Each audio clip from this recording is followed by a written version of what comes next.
सत्याच्या शोधात असणाऱ्या सर्व मंडळींना आमचा नमस्कार.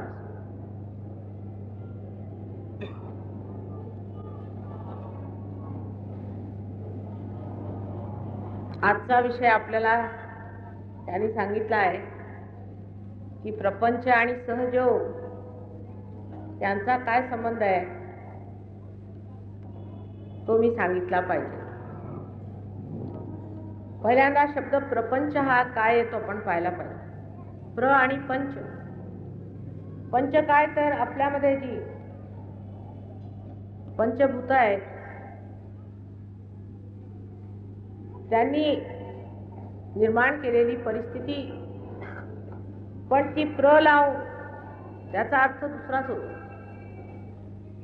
प्र म्हणजे ह्या पंचमहाभूतामध्ये ज्यांनी प्रकाश पडला आहे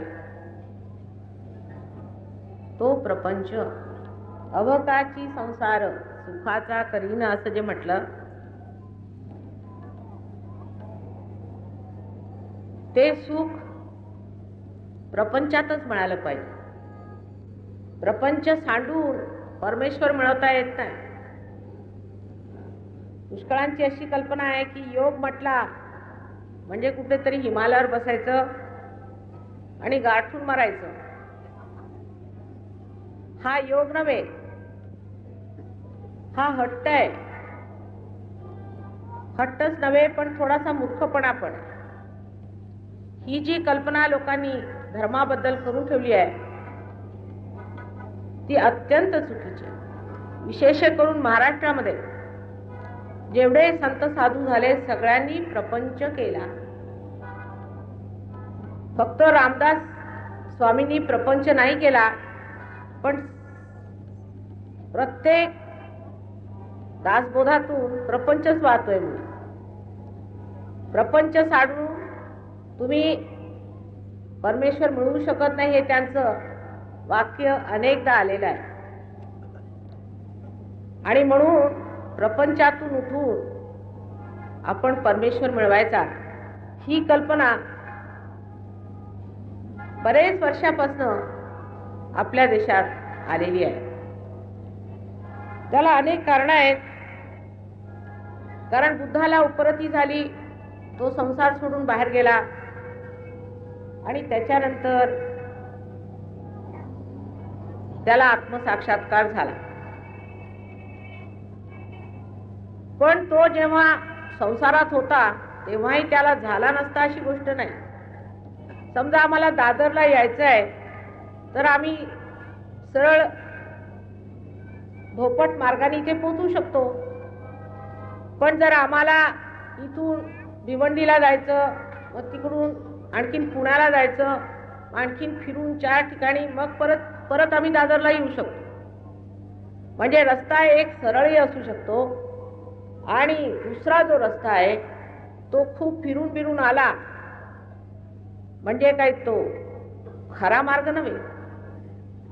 त्यावेळेला त्यांना सांगायला कुणी नव्हतं, मार्ग सुगम करायला कुणी नव्हता, म्हणून ते दुर्गम मार्गाने गेले. जे सुगम आहे त्याला दुर्गम करून घेतलं, म्हणून आपणही दुर्गम करून घ्यायचं का? अत्यंत सुगम आहे ते. हे सगळ्यांनी सांगितलं आहे की सहज आहे, सहज समाधी लाभ. सगळ्या संत साधूंनी सांगितलंय सहज समाधी लाभ. कबीरानी लग्न केलं होतं, नानकानी लग्न केलं होतं. जनकापासनं आतापर्यंत परंपरागत जेवढे काही मोठे मोठे अवधूत झाले सगळ्यांची लग्न झाली होती. आणि त्यानंतर सुद्धा बरेच असे होते ज्यांनी लग्न नाही केले. पण कोणीही लग्न संस्था ही चुकीची आहे किंवा ज्याला आपण प्रपंच म्हणतो तो चुकीचा आहे असं म्हटलेलं नाही. तेव्हा सर्वप्रथम आपण डोक्यात ही कल्पना काढून टाकली पाहिजे की जर योग मार्गाला तुम्ही आले तर तुम्हाला प्रपंच सोडावा लागेल. उलट प्रपंच जर करायचा असला तर सहयोगात आलंच पाहिजे. सुरुवातीला जेव्हा या दादरमध्ये आम्ही सहयोग सुरू केला तेव्हा सगळे प्रपंचातलीच गाराणी घेऊन लोक येत असत. माझी सासू ठीक नाही आहे, माझा नवरा ठीक नाही आहे, माझी बायको ठीक नाही आहे, माझी मुलं ठीक नाही आहे. अशा रीतीने सगळे प्रपंचातले लहान लहान जे काही त्यांना प्रश्न होते त्यासाठी ते सहयोगात येत. सुरुवात अशीच होते. आपण देवाकडे सुद्धा प्रपंचाच्या त्रासाला कंटाळून किंवा प्रपंचाच्या दुःखाला निवारण करण्यासाठी म्हणून जातो. आणि परमेश्वराजवळ सुद्धा आपण हेच मागत असतो की बाबा माझं घर ठीक राहू दे, माझी मुलं बाळ ठीक राहू दे, आमच्या घरात सुखाचा संसार होऊ दे, सगळे आनंदाने नांदले म्हणजे झालं. तिथपर्यंत मनुष्याची कोती वृत्ती असते आणि त्या कोती वृत्तीने तो बघतो. पण ती कोती वृत्ती सुद्धा फार जरुरी आहे. जर ती नसली तर पुढचं जमणार नाही. पहिल्या पायरीशिवाय तुम्ही दुसऱ्या पायरीवर येऊ शकत नाही. तर सगळ्यात मोठी सहयोगातली पायरी म्हणजे प्रपंच हा पाहिजे. आम्ही संन्याशाला आत्मसाक्षात्कार देऊ शकत नाही. काय करणार? पुष्कळदा करून पाहिलं पण जमतच नाही. मग त्याला सांगायचं की बाबा तू हे कपडे बदल, ते बदलून तू ये, म्हणजे आम्ही तुम्हाला आत्मसाक्षात्कार. म्हणजे जे जमत नाही त्याच्याबद्दल उगीच आपण मोठेपणा कशाला द्यायचा? त्याला कारण असं की आपण जे हे कपडे घातलेले आहेत संन्याशाचे, हे बाह्यातलं सगळं आहे. आतमध्ये तुम्ही संन्याशी झाला का? संन्यस्त हा एक भाव आहे. हे काही कपडे घालून दाखवण्याचा भाव नव्हे की आम्ही संन्याशी आहोत, आम्ही संन्यास घेतला, आम्ही घर सोडलं, आम्ही हे सोडलं, आम्ही ते सोडलं. हे सांगून जे लोक म्हणतात की आम्ही योग मार्गाला येऊ, ही स्वतःची दिशाभूल करून घेतात.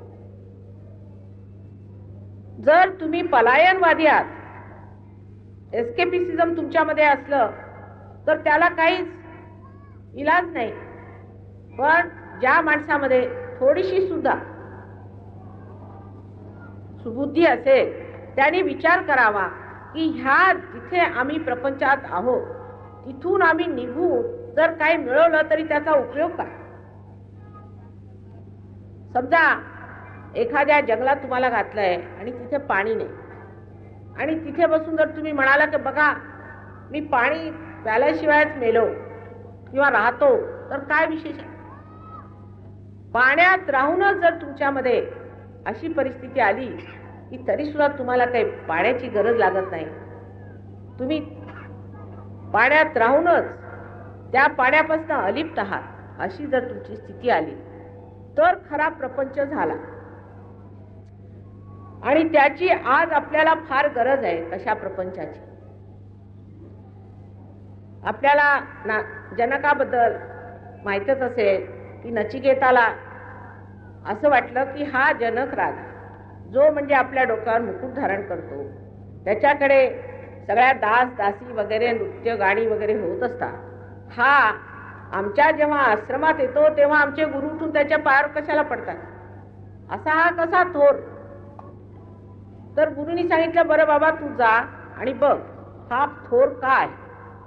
तर नचिकेता जाऊन एकदम उभे राहिले आणि म्हणाले की मला तुम्ही आत्मसाक्षात्कार द्या. माझ्या गुरुनी सांगितलं तुम्ही आत्मसाक्षात्कार देता, मला द्या. त्यांनी म्हटलं हे बघ तू सगळं जगाचं ब्रह्मांड मागितलंस तर मी देईन, पण तुला आत्मसाक्षात्कार मी देऊ शकत नाही. त्याला कारण असं की त्यांनी पृच्छा केली, त्यातलं तत्वच त्याला समजलेलं नाही. त्या माणसाला आत्मसाक्षात्कार कसा द्यायचा? जो मनुष्य तत्वाला समजून घेईल त्यालाच त्याच्या तत्वात उतरवता येतं. तर प्रपंचाचं तत्व जे आहे ते आहे आणि ते जो प्रकाश आहे तो जोपर्यंत आपल्यामध्ये जागृत होत नाही तोपर्यंत आपण पंचातच आहोत, अजून प्रपंचात उतरलेले नाही. नचिकेतानी जेव्हा असा सवाल टाकला तेव्हा त्यांनी सांगितलं बरं आता तू माझ्या बरोबर राहा. आणि आपल्याला सगळी त्यांची कहाणी माहिती आहे, मला परत सांगायला नको की शेवटी त्या नचिकेताच्या अशा लक्षात आलं की ह्या मनुष्याला कोणत्याच तऱ्हेची ओढ किंवा फिकीर नाही किंवा त्याच्याबद्दल आत्मीयता नाही ज्याला आपण संसार म्हणतो. आणि हा एक अवधूतासारखा राहणारा मनुष्य आहे. फक्त वाटलं तर डोक्यावरती मुकुट घालतो आणि नाही तर आरामात जमिनीवर झोपतो. बादशाहमुळे त्याला काही आराम नको, वाटलं तर पलंगावर झोपेल, गाद्या गिद्यांवर लोळेल, नाही तर जमिनीवर म्हटलं तर जमिनीवर राहील, असा हा बादशाह आहे. त्याला कशाचीच फिकीर नाही, त्याला काहीच धरलेलं नाही. तर जो मनुष्य प्रपंची आहे त्या माणसाला आराम किंवा कोणत्याही अशा गुलामीची सवय होत नाही. त्याला तुम्ही म्हटलं तर तो धोंड्यालावर सुद्धा आपलं डोकं ठेवून झोपेल, कोंडा खाऊन राहील, आणि नाहीतर मेजवान्या दिल्या तर मेजवान्याही खाईल. त्याला जर उद्या प्रश्न विचारला की बुवा आता तुमचं जर आश्रम बांधायचं तर कसं, तर तो सगळे तुम्हाला सिमेंटच्या दरापासून सगळं सांगेल, हे कुठे मिळेल ते कुठे मिळेल सगळं सांगेल. पण आतून त्याबद्दल कोणतीही त्याला पकड नाही. ही गोष्ट ही तत्वाची गोष्ट आपण आधी लक्षात ठेवली पाहिजे. नामदेवांनी एक कविता लिहिलेली आहे आणि ती गुरुग्रंथ साहेबामध्ये नानक साहेबांनी शिरसा वंद्य मानून लिहिलेली आणि अत्यंत सुंदर आहे. तिचं मी नुसतं वर्णन सांगते.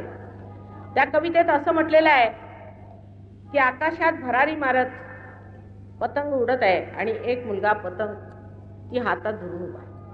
तो सगळ्यांशी बोलतो, खेळतो, हसतो, पुढे मागे जातो, इकडे तिकडे धावतो, पण लक्ष सारं त्या पतंगावर आहे. दुसऱ्याच्या त्यांनी सांगितलेलं आहे की पुष्कळशा बायका पाणी भरून चाललेल्या आहेत आणि रस्त्याने जाताना आपापसात हसत आहेत, काहीतरी थट्टा करत आहेत, मस्करी करत आहेत, काहीतरी घरच्या गोष्टी बोलत आहेत, पण लक्ष सारं त्यांच्या डोक्यावर असलेल्या हांड्यावर आहे की पाणी सांडलं नाही. नंतर आईवर वर्णन आहे की आई ही मुलाला घेऊन कडेवर घेऊन सगळं काम करते, चूल पेटवते, स्वयंपाक करते, सगळ्या तऱ्हेची कामं करते आणि त्या कामामध्ये कधी वागते, कधी धावते, काही जे जमेल ते करावं लागतं तिला, पण लक्ष तिचं सर्व वेळ त्या मुलावर आहे की तो मुलगा नाही पडला. तसंच संत साधूंचं आहे की सर्व कार्यांचं त्यांना ज्ञान असतं, ते सर्व कार्य करत असतात आणि ते करत असताना सुद्धा चित्त त्यांचं आत्म्यावर असतं. म्हणून जरी ही मंडळी अगदी आपल्यासारखीच घरगृहस्थातली, त्यांना मुलं बाळ असतात, सगळं असताना सुद्धा त्यांच्यातलं जे वैचित्र्य आहे ते आपण तत्वावर येऊन ओळखलं पाहिजे की त्यांचं वैचित्र्य काय, आणि तेच म्हणजे सहजयोग आहे. ते वैचित्र्य आपल्यात आलं म्हणजे आपल्यालाही त्यांनी काय लाभ होतो ते पाहिलं पाहिजे. कारण प्रपंचात पहिल्यांदा आपण हे लाभ आणि तोटा पहिल्यांदा बघतो. लाभ किती आहे आणि तोटा किती. पैकी सुरुवातीला सांगायचं म्हणजे असं की परमेश्वर हा सर्वांच्या पलीकडे आहे असं म्हणतात, पण त्याचा पुष्कळांना अर्थ लागलेला नाही. आणि परमेश्वराच्या गोष्टी आजकालच्या जमान्यात करणं म्हणजे सुद्धा लोकांना असं वाटतं की ह्या बाईंना अजून काही आधुनिक शिक्षण वगैरे काही मिळालेलं नाही आणि ह्या काहीतरी जुन्या आपल्या आजीबाईच्या गोष्टी सांगत बसलेल्या आहेत. पण परमेश्वर आहे आणि तो राहणार आणि तो अनंतात आहे. पण परमेश्वर आपल्याबरोबर प्रपंचात कसा कार्यान्वित होतो ते पाहिलं पाहिजे. सर्वप्रथम म्हणजे कोणताही प्रश्न घ्या. आता एखाद्याने मला सांगितलं समजा की माताजी माझ्या घरी हा त्रास आहे, मला नोकरी नाही, किंवा काहीतरी अगदी अशा गोष्टी ज्याला आपण म्हणू की अत्यंत क्षुद्र वस्तू आहे, जड वस्तू आहे, त्या गोष्टींबद्दल मला येऊन सांगितलं माताजी असं आहे तसं आहे. आणि तो थोड्या दिवसांनी सांगतो माताजी ते तर ठीकच झालं सगळं काही. तर हे होतं कसं काय ते पाहिलं पाहिजे, हे जमतं कसं, ही गोष्ट लक्षात घेण्यासारखी आहे. परवा आमची एक शिष्य आहे फॉरेनर, मी शिष्य वगैरे म्हणत नाही, मुलंच म्हणते. 2 मुली होत्या, त्या जर्मनीला एका मोटारीन चालत आणि जर्मनीला ऑटोबॉन म्हणून फार मोठे रस्ते असतात आणि जोरजोराने गाड्या इकडून तिकडे जात असतात. तर तिने मला पत्र लिहिलं की दोन्हीकडनं लॉऱ्या, मोठमोठ्या बसेस, मोठमोठ्या त्यांचे ते कारचे हे असतात डबल लोडर्स, ते घेऊन असे सगळे चाललेलं होतं आणि मध्ये आमची गाडी. आणि माझा ब्रेकही फेल झाला, आणखी गाडी वॉबलिंग करायला लागली. तर मला असं वाटलं आता मी गेले, वाचू शकणारच नाही. काही असलं तरी एका परिस्थितीत वाचू शकले असते जर ब्रेक तरी बरा असता, तर तेही जमत नाही. तर त्या एकंदर परिस्थितीमध्ये जी तिच्यामध्ये प्रवृत्ती निर्माण झाली, ज्याला आपण इमर्जन्सीची प्रवृत्ती म्हणतो, त्यावेळेला जे एक तिच्यामध्ये विशेष म्हणजे आता सगळं सुटलं, आता काही राहिलेलं नाही, शेवटी दशेला आलो आपण, तेव्हा शरणागत होऊन तिने म्हटलं माताजी आता तुम्ही काय करायचं ते करा, मी आता डोळे मिटते. आणि तिने डोळे मिटले. तुमच्या पत्रात असं होतं की थोड्या वेळाने मी बघते माझी गाडी चांगली किनाऱ्याला आलेली आणि माझा ब्रेकही ठीक झाला. आता माताजींनी काही केलेलं नाही, हे तुम्ही बघा. तेच होतं कसं की तुमचा जो परिणाम झालेला आहे तो कोणत्या तरी कारणाने असतो, म्हणजे कॉज आणि इफेक्ट. तुमच्या घरामध्ये भांडणं आहेत समजा, त्याला कारण समजा तुमची बायको किंवा तुमची आई किंवा तुमचे वडील कुणी एक असला मनुष्य, आणि त्याचा परिणाम असा की घरामध्ये सगळी अशांती आहे. परिणाम स्वरूप जे आहे ती म्हणजे अशांती आहे. तर मनुष्य सर्वसाधारण बुद्धीचा त्या परिणामाशीच भांडत असतो. असं झालं ना, आता याच्याशी भांडायचं, मग दुसरं भांडण, मग तिसरं भांडण. आता त्याचं जे कारण आहे मग त्याच्यावर येतात काही लोक सूक्ष्म बुद्धी की याचं हे कारण आहे, त्या कारणाशी भांडण करायचं. त्या कारणाशी भांडण सुरू झालं म्हणजे तो कारणही त्यांच्याशी झगडू लागतो, आणि कारण आणि परिणाम ह्याच्या चक्करात ते असतात, आणि ते दोन्हीही प्रश्न जशीच्या तसे राहून जातात. त्याच्या पलीकडे जाऊ शकत नाही, आणि म्हणून प्रपंच फार कठीण असं सगळे लोक म्हणतात. ह्याच्यावर ताण काय? ह्याच्यावर ताण हे आहे की ह्याचं जे कारण आहे त्या कारणाच्या पलीकडे गेलं पाहिजे. त्याचं जे कारण होतं, तिचा ब्रेक तुटला होता, त्या ब्रेकशी ती झुंजत होती, आणि तिच्या गाडीला वॉबलिंग आलं त्याच्याशी ती झुंजत होती. पण ह्याच्या पलीकडे काहीतरी आहे असं जर तिला वाटलं, अशी काही शक्ती आहे, आणि त्याला ती जर शरणागत गेली त्या शक्तीला, तर ती कारणांच्या पलीकडे असल्यामुळे कारणही नष्ट झालं आणि त्याचे परिणामही नष्ट झाले. हे असं होतं, जरी तुम्ही अविश्वास करा किंवा विश्वास करा, ही गोष्ट होते. पण ही अंधविश्वासाने होत नाही. म्हणजे पुष्कळशे लोक माझ्याकडे येऊन म्हणतात, माताजी आम्ही एवढं देवाचं ध्यान करतो पण आम्हाला कॅन्सर झाला. आम्ही एवढे देवळात जातो, सिद्धिविनायकाला रोज जाऊन उभे राहतो आम्ही तासन तास, मंगळवारी तर विशेष करून जातो, पण तरी सुद्धा आमचं काही भलं झालेलं नाही, या देवाने आमचं काही भलं केलं नाही. अशा देवाला आम्ही कशाला भजायचं? कबूल आहे. अहो, तुम्ही ज्या देवाला बोलवता त्याचा तुमचा काही संबंध झालेला आहे का? काही कनेक्शन घडलेलं आहे का? तुमचं जोपर्यंत कनेक्शनच नाही तेव्हा तुमचं भलं काय होणार? देवापर्यंत तुमचं टेलिफोनचं कनेक्शन तर जायला पाहिजे. इकडे बसून तुम्ही रात्रंदिवस पूजा करता परमेश्वराची, पण त्या परमेश्वराला ऐकायला आलंय का तुम्ही काय बोलता ते? वाटेल ते धंदे करा, वाटेल तसे वागले, आणि त्याच्यानंतर हे परमेश्वरा तू मला देतोस की नाही म्हणून ठिया मारून बसले. पण म्हणून त्या परमेश्वराने तुम्हाला कशाला द्यायचं? बरं, तुमचं काही असलं तर तुम्ही जाऊन इथल्या भारतीय गव्हर्नमेंटला जाऊन काहीतरी मागून घ्या. तुम्ही त्यांचे नागरिक आहात, परमेश्वराच्या साम्राज्याचे नागरिक नाही. त्याच्या साम्राज्याचे आधी नागरिक व्हा, मग बघा. त्याच्या आधीच तुम्ही परमेश्वर हे नाही करत. आता समजा इथे बसल्या बसल्या कुणी जर इंग्लंडच्या राणीला म्हटलं की ती आमच्यासाठी हे नाही करत ते नाही करत, तिने कशाला करायचं? पण हा तर परमेश्वर आहे, आणि ह्या परमेश्वराने तुमच्यासाठी का करायचं? तुम्ही त्याच्या साम्राज्यात अजून आलेले नाही. फक्त त्याच्यावरती नुसती दडपशाही किंवा तानाशाही करायची की अरे परमेश्वर, जसं काही खिशातच बसलेला आहे. नंतर हाही आपल्याला विचार राहत नाही की आता आम्ही परमेश्वराचं स्मरण करायचं. सुस्मरण म्हटलेलं आहे, स्मरण काय म्हटलेलं नाही. सुस्मरण करताना सुद्धा सु आहे की नाही ते पाहिलं पाहिजे ना. सु म्हणजे काय? जसा प्र शब्द आहे तसा सु शब्द आहे. सु म्हणजे जिथे मनुष्याशी संबंध होऊन तुमच्यामध्ये मांगल्याचा आशीर्वाद झालेला आहे तेव्हाच ते सुस्मरण होणार. नाहीतर बसले आहेत आपले पोपटपंची करत. त्याचा परिणाम तरुण पिढीवर होतो. तरुण पिढी म्हणते की हा परमेश्वराला अर्थ काय आहे? नुसते इकडे ते दोन बुवा आले, त्यांनी पैसे घेऊन गेले आईकडनं, तिकडे कुणी गंडा बांधून गेले, ते 4 पैसे घेऊन गेले, अशा परमेश्वराला काय? म्हणून ती बाजू बरोबर वाटते.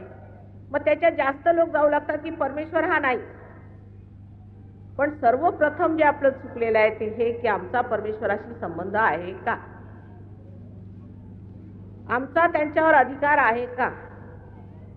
आम्ही त्यांच्यासाठी काय केलं हे नको, पण संबंध आधी करून घ्या. आता सहयोग म्हणजे परमेश्वराशी संबंध करणे. सहज, सह म्हणजे तुमच्या बरोबर, ज म्हणजे जन्मलेला, असा तुमच्यामध्ये जो योगाचा, योग सिद्धीचा जो तुमच्यामध्ये हक्काचा भाग आहे तो म्हणजे सहयोग आहे. तुमच्यामध्ये परमेश्वराने कुंडलिनी म्हणून एक शक्ती ठेवलेली आहे, ती आहे, स्थित आहे. तुम्ही विश्वास करा अथवा नका करू. कारण ढोबळ डोळ्यांना काही सांगायचं म्हणजे प्रश्नच असतो. विशेषतः आपल्याकडचे जे साहित्यिक आणि वैचारिक लोक आहेत त्यांच्या डोक्यात तर कधीच घुसणार. कारण वैचारिक लोक म्हणजे विचाराने चालणार, आणि विचार म्हणजे कोणाकडे धावतील सैरावेरा ते काही सांगता येत नाही. कुणाचा पायपोस कुणाच्या पायात नाही वैचारिक लोकांचा, म्हणून एवढी भांडणं.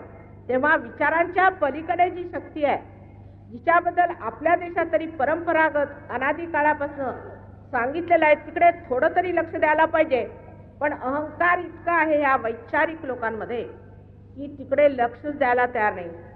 कदाचित त्यांच्या पोटावर पाय येत असेल, पण सहयोगात आल्यावर पोटावर आशीर्वाद.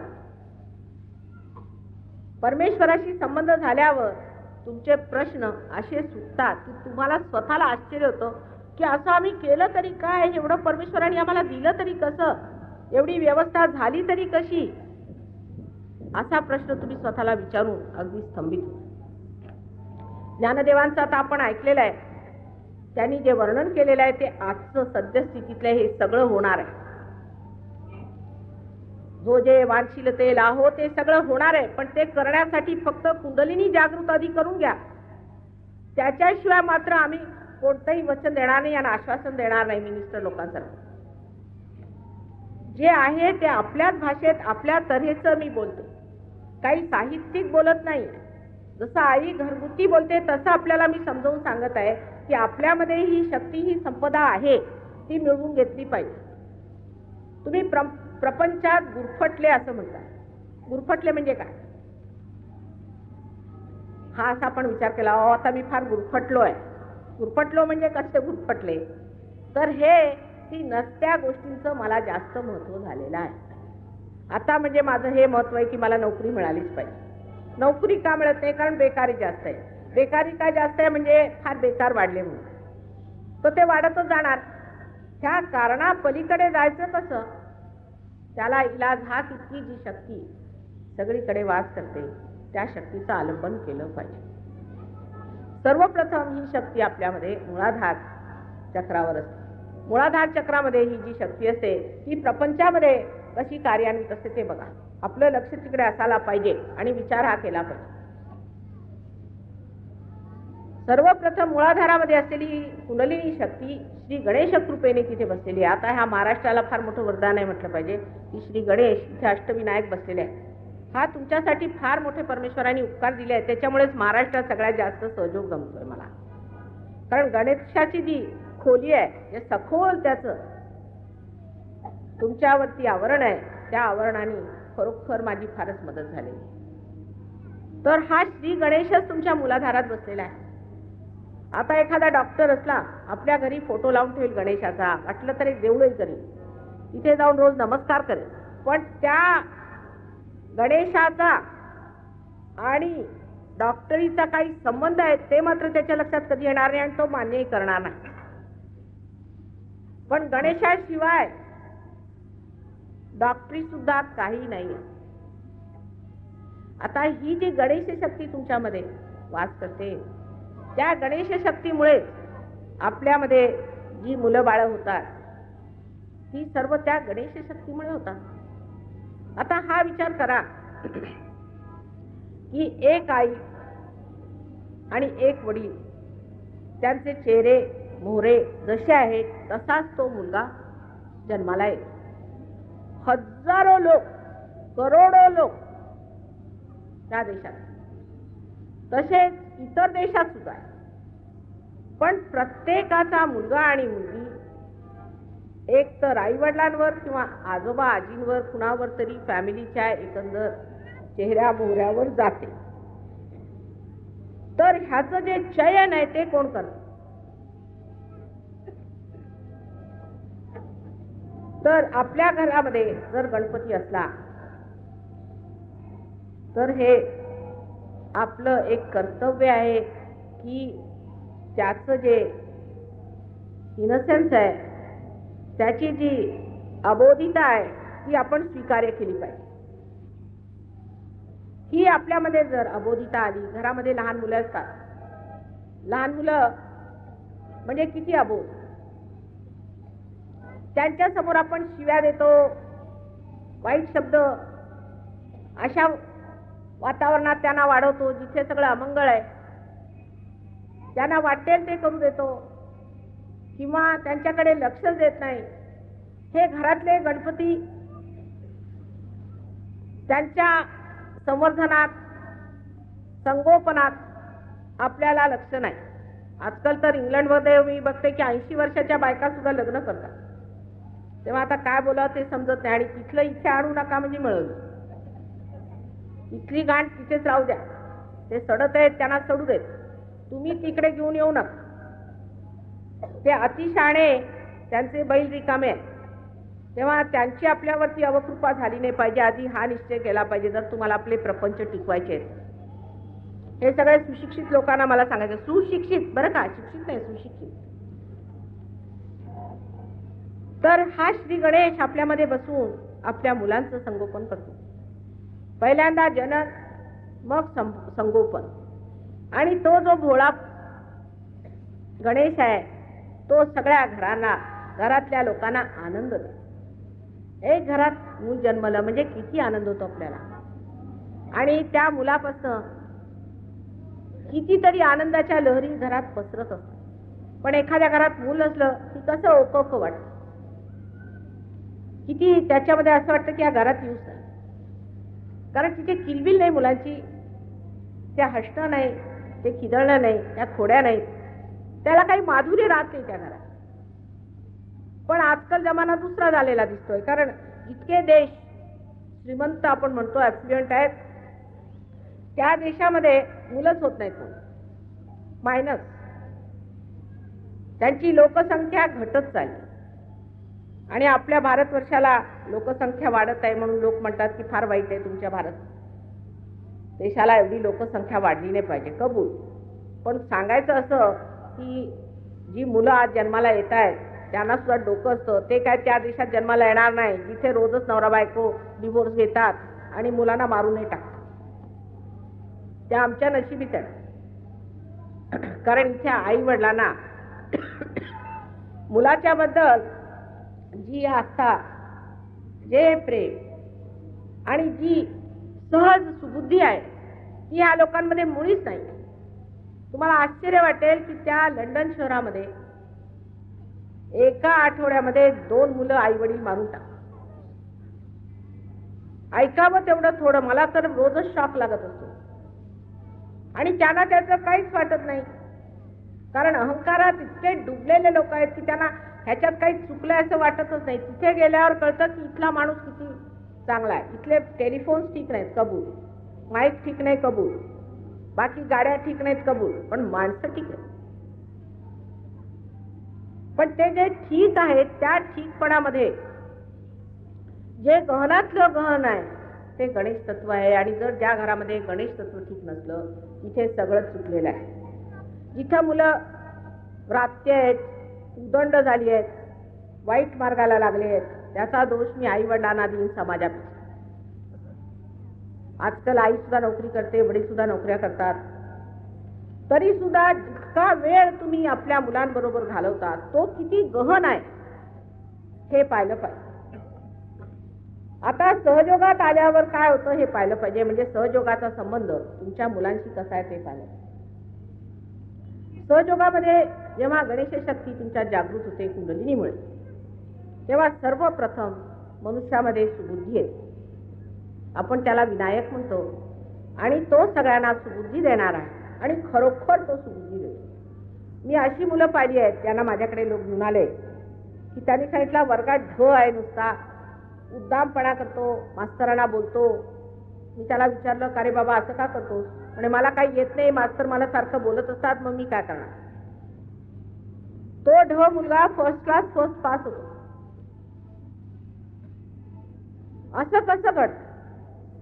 तो गणेश आपल्या जागृत झाल्याबरोबरच, ती शक्ती आपल्यामध्ये वाहू लागल्याबरोबरच मनुष्यामध्ये एक नवीन तऱ्हेचा आयाम, एक डायमेन्शन येतं. त्या डायमेन्शनला आम्ही सामूहिक चेतना असं म्हणतो.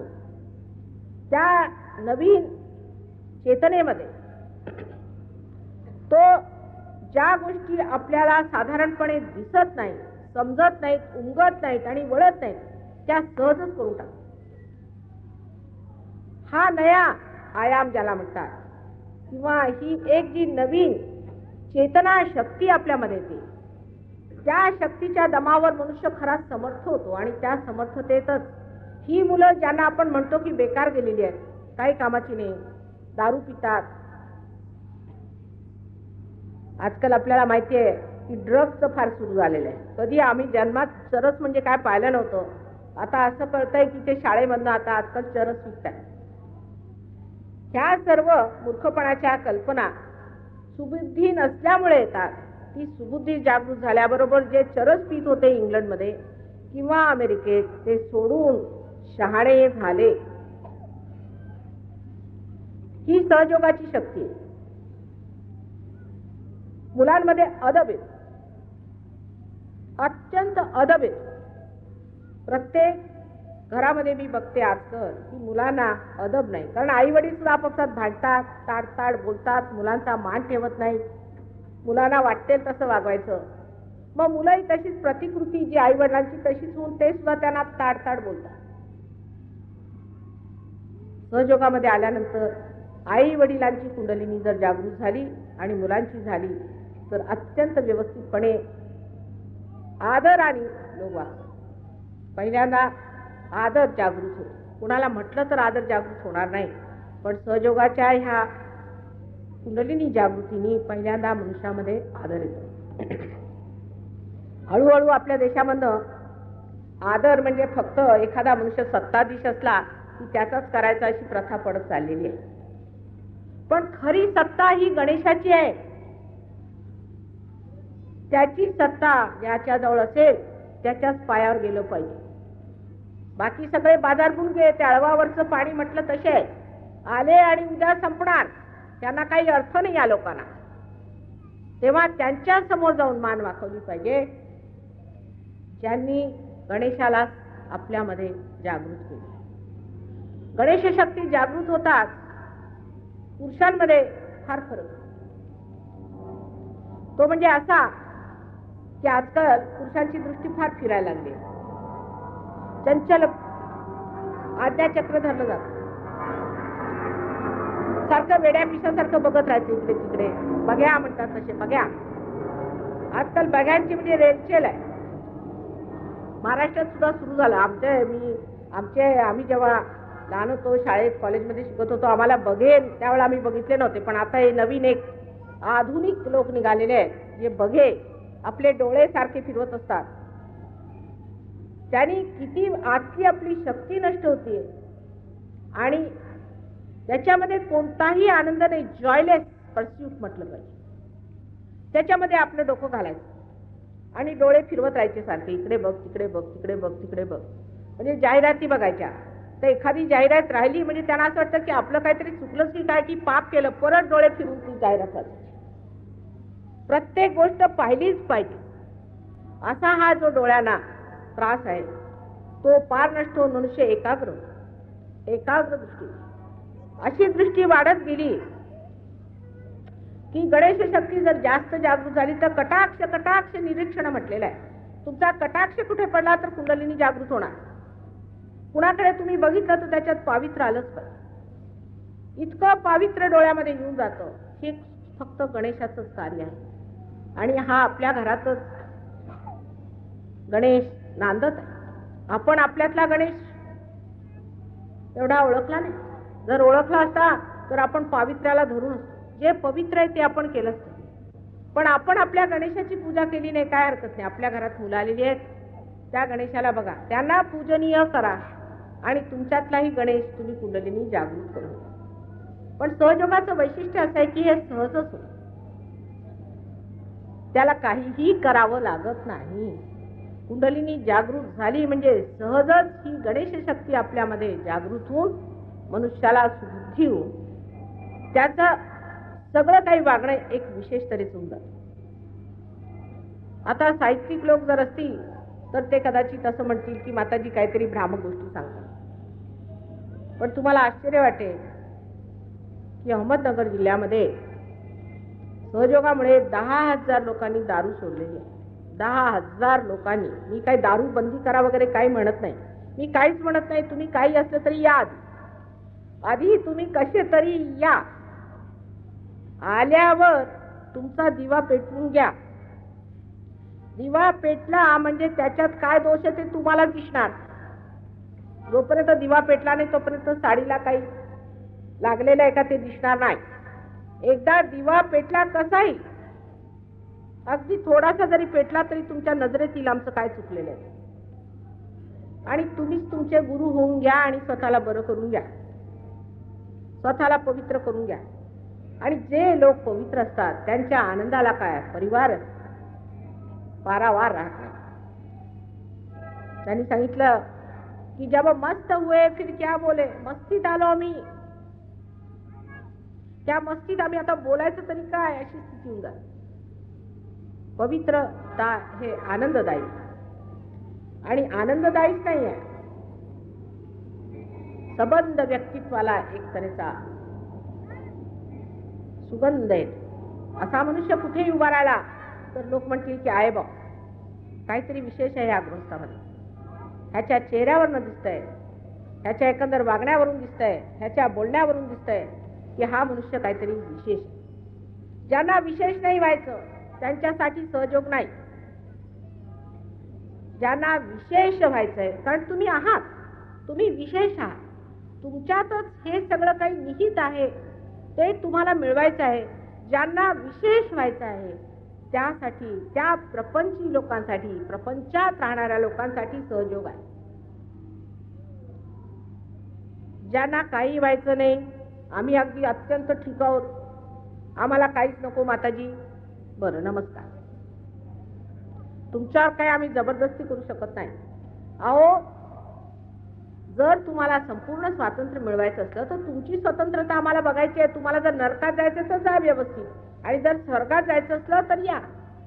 बाकी आम्ही तुमच्यावरती जबरदस्ती करू शकत नाही. तर सर्व पहिल्यांदा आपल्या प्रपंचामध्ये सुखाचं निधान म्हणजे मूल हे ठीक होईल. इथपासून की त्या मुलाच्या जन्मापासून, गरोदर बाईच्या त्रासापासून, सगळ्यापासून सुटका होऊन एक उत्तम मुलगा जन्माला येतो. आणि आजकाल मी पाहिलेलं आहे की जी मंडळी पार झालेली आहे तिथे असो, त्यांची जर लग्न झाली तर त्यांच्यापासून जी मुलं जन्माला येतात ते जन्मल्यापासूनच पार आहे. म्हणजे केवढे मोठे मोठे आत्मपिंड जन्माला यायचे आहेत. सगळे मी बघते उभे आहेत की कोण असा माईचा लाल आहे की जो आमच्या आत्म्याला धरून ठेवला. अहो आहे अशा तशा माणसाच्या घरी साधू संत जन्माला येत नाही.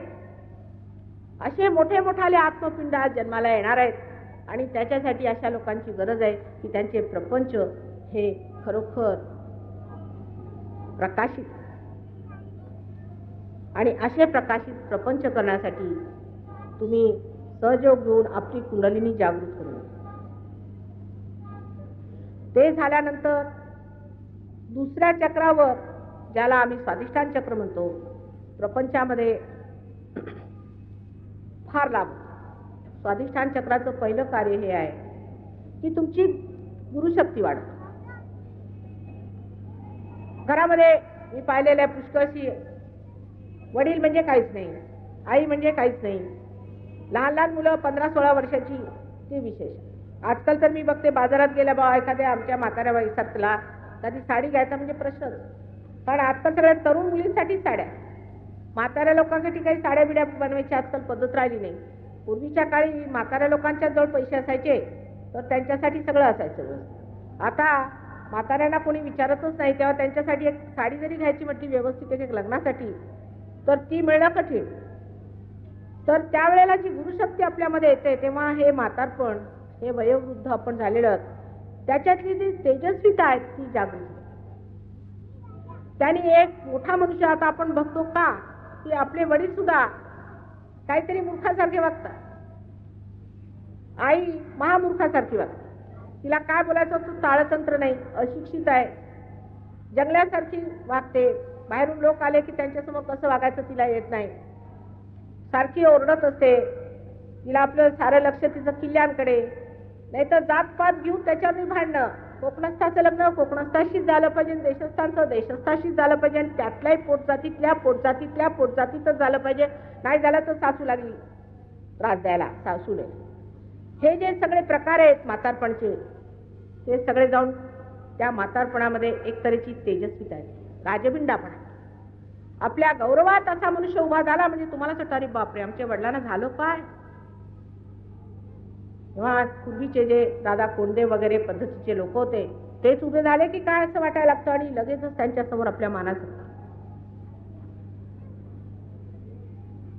मग तरुण मंडळीमध्ये आज विशेष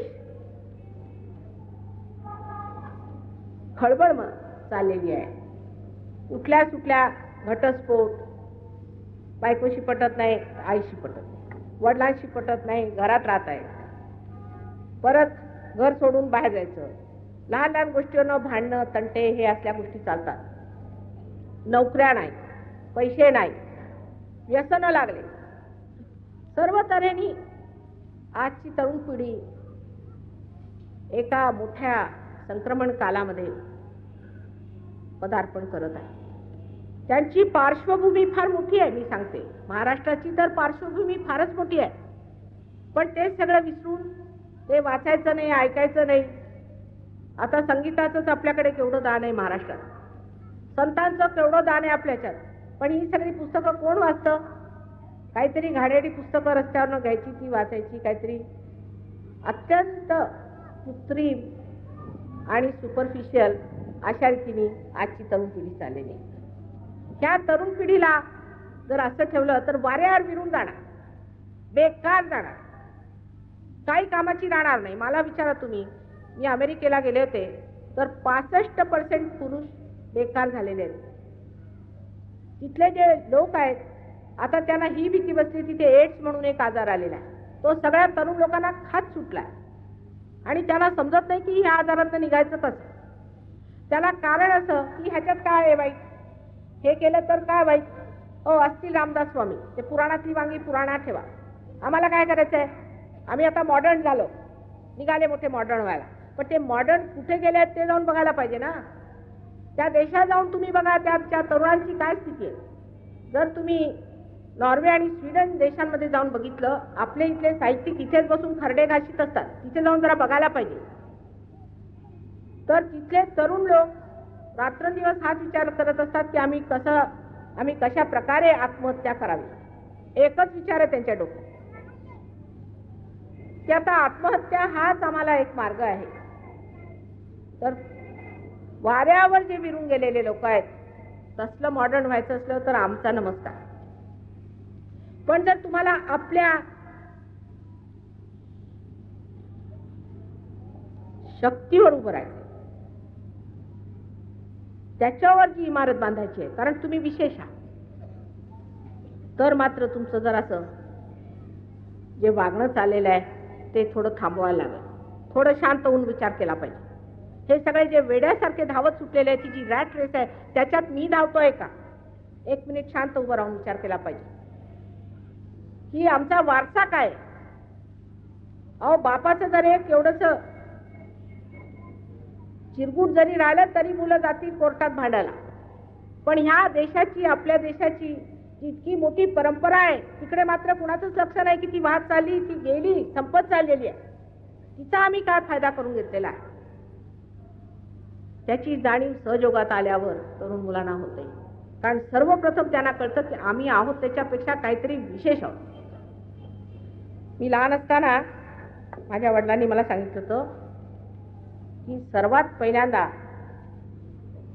त्यांची जागृती झाली पाहिजे, कारण जे 10व्या मजल्यावर लोक राहतात, सगळे साधू संत 10व्या मजल्यावर, त्यांना हे माहित नाही की ह्यांनी एकही मजला अजून पाहिलेला ना, बाकीच्याने त्यांना जे सांगितलं ते ह्याच्या डोक्यात तरी जातं का. आपलं भजनं म्हणायची, टाळ कुठून कुठून म्हणायचं, पण त्याच्यातलं काही डोक्यात येतं की नाही हा विचार नसतो. तर ह्या लोकांना कमीत कमी एक मजला जरी चढवला गेला तर कळेल की ह्याच्या पलीकडे काहीतरी आहे.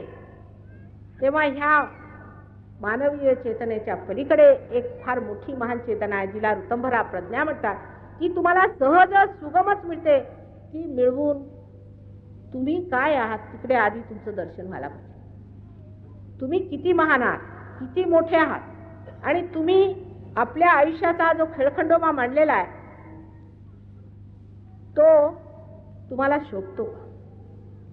किती तुमच्याजवळ संपत्ती आहे, तुम्ही आपली काय इज्जत केली, तुम्हाला आपल्याबद्दल काही कल्पनाच नाही.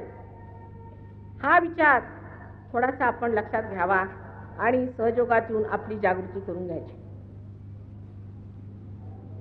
ह्याप्रमाणे जी आजची तरुण पिढी आहे ती सुद्धा परमेश्वराच्या साम्राज्यात फार सहज उतरू शकते. तरुण लोकांना पार करणं फार सोपं काम आहे खरं पाहिलं तर, कारण सगळं भोळेपणात करतात. त्यांचं काय आहे, सगळं भोळेपणात. एक मुलगा सिगरेट पितो ना मी पितो, चल त्यांनी काही विशेष तऱ्हेचे कपडे घातले की मी कर, त्याच्या पलीकडे काय भोळेपणा आहे. पण त्या भोळेपणाचं सुद्धा कधी कधी विपर्यास होऊ शकतो. पण ती तरुण मंडळी आज कुठल्या कुठे पोहोचू शकते. आज आपल्या देशात कमतरता कशाची आहे, कुणी म्हणेल जेवणाची आहे, खाण्याची, तसं काही दिसत नाही मला. उलट मला वाटतं जास्तच आपण खातो नेहमी आणि दुसरा नाही देतो. मी इथे आले म्हणजे सगळ्या हात जोडून म्हणते बाबा आता जेवणाचं बंद करा, बंद करा, बंद करा, मला नको. प्रत्येक मनुष्य इथे सांगतो की हिंदुस्थानात कमतरता काही दिसत नाही, कारण इतकं खायला देतात आग्रह करून करून की अगदी असं वाटतं नको रे बाबा. तर कमतरता कसली आपल्याकडे, डोकंही पुष्कळ आहे. वादविवाद करण्यामध्ये नंबर 1. जर उभं केलं तर माझ्यापेक्षा जबरदस्त भाषणं देते. फार हुशार आहोत आपण, सगळ्या गोष्टीत हुशार आहोत. सगळं काही आपल्याकडे, सोनं चांदी नाणं सगळं काही आहे. कमतरता कसली आहे हा विचार करून बघा की आपल्यामध्ये कसली कमतरता आहे. आणि एकच कमतरता आहे की अजून आपल्याला ही जाणीव नाही की आपण आहोत कोण, मी कोण आहे ह्याची जाणीव अजून आपल्याला झालेली नाही. आणि ज्या वेळेला जाणीव होईल तर सबंध शरीर अगदी पुलकित होऊन तुमच्या अंगातनं प्रेमाच्या नुसत्या अशा सरी असे चैतन्याच्या लहरी वाहतात. नुसता हा एकदा तुमच्यामध्ये कार्यक्रम घडला. हा कार्यक्रम घडणं ह्याची कुणी गॅरंटी देऊ शकत नाही. घडला तर घडेल, नाही तर नाही घडणार.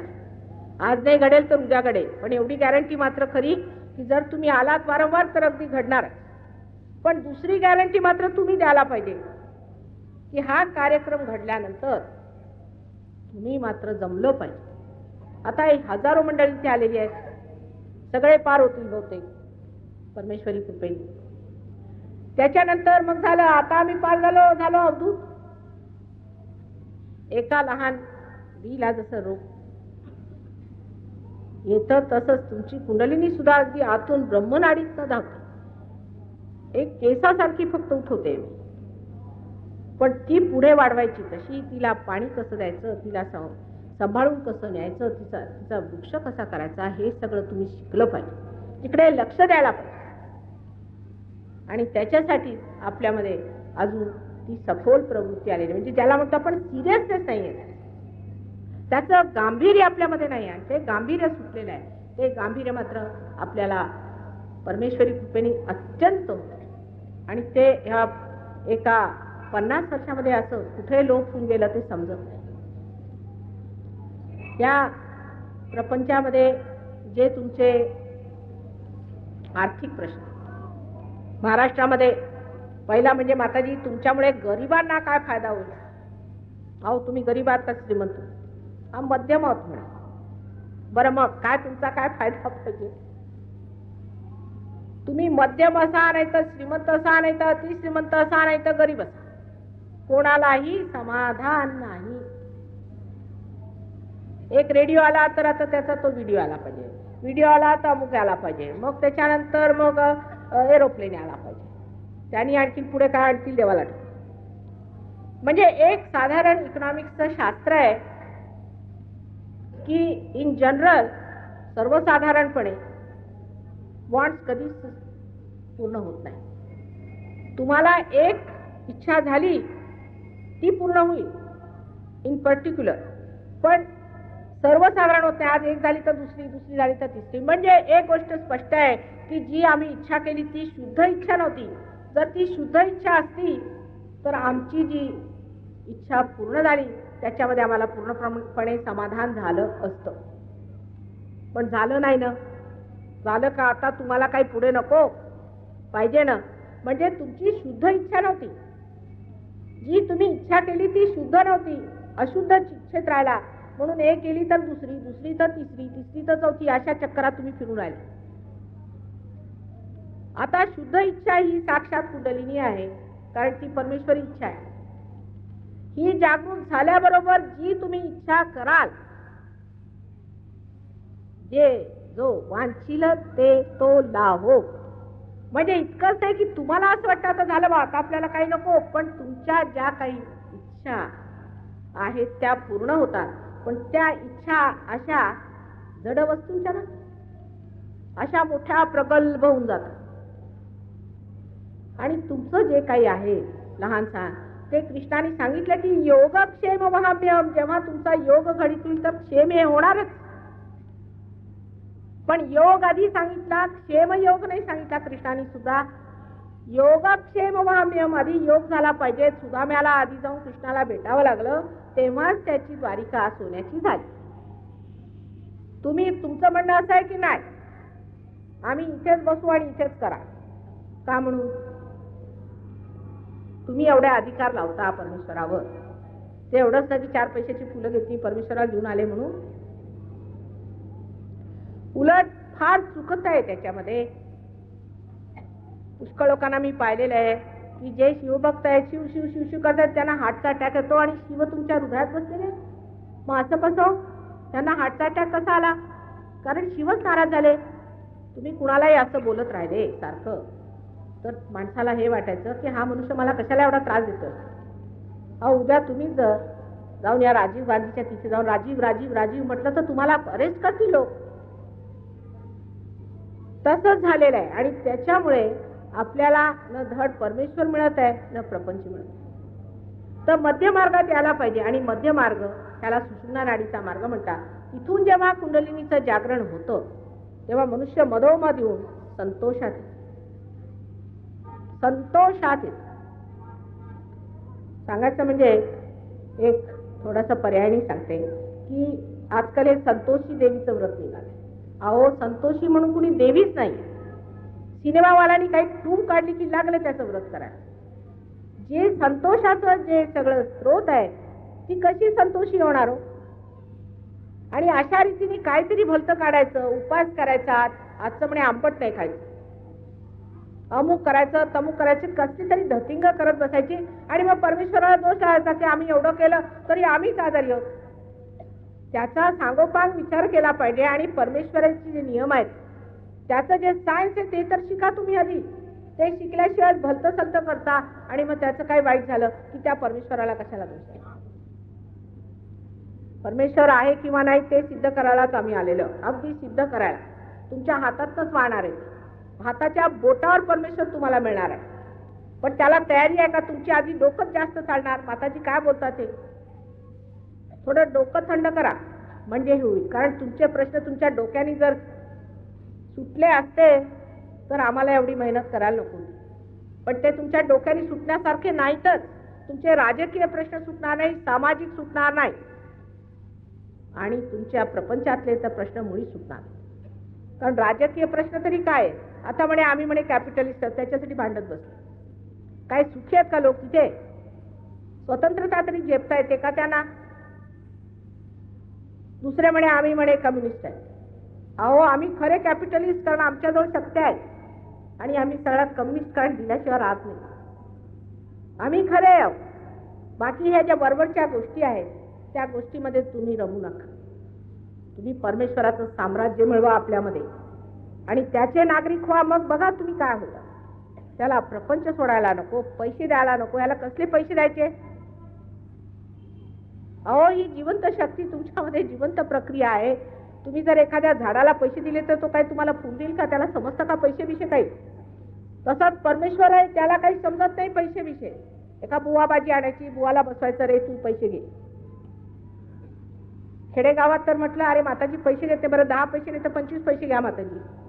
पण कशाचे देता पैसे? हे तुमचं तुमचंच आहे, ते का आम्ही घेणार आहोत? प्रेमाच्या पाठी सगळं काही कार्य निघालेलं आहे. ते प्रेम मिळवलं पाहिजे. प्रपंचामध्ये जे नाही ते म्हणजे प्रेम. आणि प्रेम जे आहे ते चुकलेलं प्रेम. एखाद्या झाडामध्ये तुम्ही पाहिलं असेल की त्याच्यातला रस वर येतो आणि प्रत्येक ठिकाणी जसं ज्याला लागेल ते देत परत आपल्या ठिकाणी तो जाऊन एखाद्या फुलावर अटकत नाही, एखाद्या पानावर अटकत नाही. अटकला की झालं, ते झाडे मरायचं आणि ते पाने मरायचं आणि फुले मरायचं. तसंच आपलं होतं. आपलं प्रेम म्हणजे माझा मुलगा, मग तो जगातला नवाबशाह झाला पाहिजे. माझी मुलगी ते अमकं झालं पाहिजे. माझं माझं माझं जे चालतं ते तुमचं आहे काय? माझं म्हणजे तुम्ही नाही ते. पण हे बोलून होणार नाही, सांगून होणार नाही. मी किती म्हटलं सोडा हे माझं माझं, सुटणार नाही. त्याला सोडवायला तुमची कुंडलिनीच उठायला पाहिजे. ती उठल्यानंतर आणि तुम्ही पार झाल्यावर मग तुझं तुझं सुरू होतं. कबीरानी म्हटलेलं आहे की जेव्हा शेळीला आपण जिवंतपणी बघतो तर ती सारखं मी मी मी मी करत असते, मै मै मै मै करत असते. मग ती मेल्यावर तिची जेव्हा आतडी काढून तिची तार बांधून जेव्हा झुणके फिरतात तेव्हा तू ही तू ही तू ही. तसंच माणसाचं की एकदा तुम्ही कुंडलिनी जागृत झाला म्हणजे सगळं वाटतं तुझंच आहे. अकर्मात मनुष्य जन्माला येतो.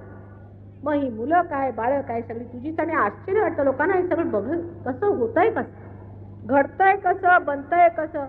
इतके कौटुंबिक स्थिती इतक्या लोकांची ठीक झालेली आहे ह्या तुमच्या मुंबई शहरात की तुम्हालाच आश्चर्य वाटेल. पण आम्ही बघतच नाही, आम्हाला विश्वासच नाही. नका करू. तुमचा तुमच्यावर तरी विश्वास आहे की नाही देवाला ठाऊक.